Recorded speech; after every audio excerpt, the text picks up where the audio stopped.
দেখেছি যে আমরা যে পথে চলেছি সেই পথে কাঁটা বিঁধেছে, নাকি আমরা সেই পথ নির্বাচন করেছি যাতে শুধুই কাঁটা রয়েছে, নাকি আমরা এভাবে ভেবে দেখেছি যে এই কাঁটা আমাদের কষ্ট দিতে এসেছে, নাকি এটা আমরাই বিছিয়ে রেখেছিলাম।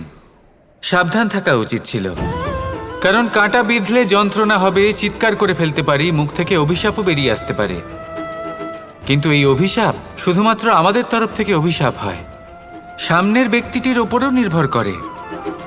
এবার সেই ব্যক্তি যদি এমন হয় যে ফুল আর কাঁটা এই দুই সমানভাবে গ্রহণ করতে পারে, তার কাছে অভিশাপও বরদানে পরিণত হয়।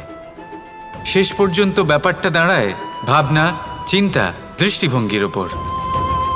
কারণ আপনার এই ভাবনাই সত্যি হয়ে সামনে আসে। সেই জন্য এই ভাবনা, চিন্তা, মানসিকতাকে গুরুত্ব সহকারে দেখবেন। এই বিবেচনা নিয়ে বিবেচনা করতে শিখুন। আমার কথার অর্থ হলো যে জীবনে যখন এরকম কিছু একটা ঘটবে তখন ভেবে দেখুন যে এরকম কেন হলো। আপনি কি এমন কোনো কর্ম করেছিলেন যার কর্মফল এটা?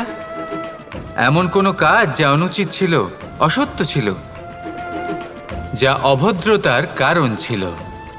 ভেবে দেখা প্রয়োজন। দেখুন, ইচ্ছে হলো আপনার যে আপনি কি করতে চান, ভাবনা আপনার, সত্য আপনার, জীবন আপনার, সিদ্ধান্ত আপনার।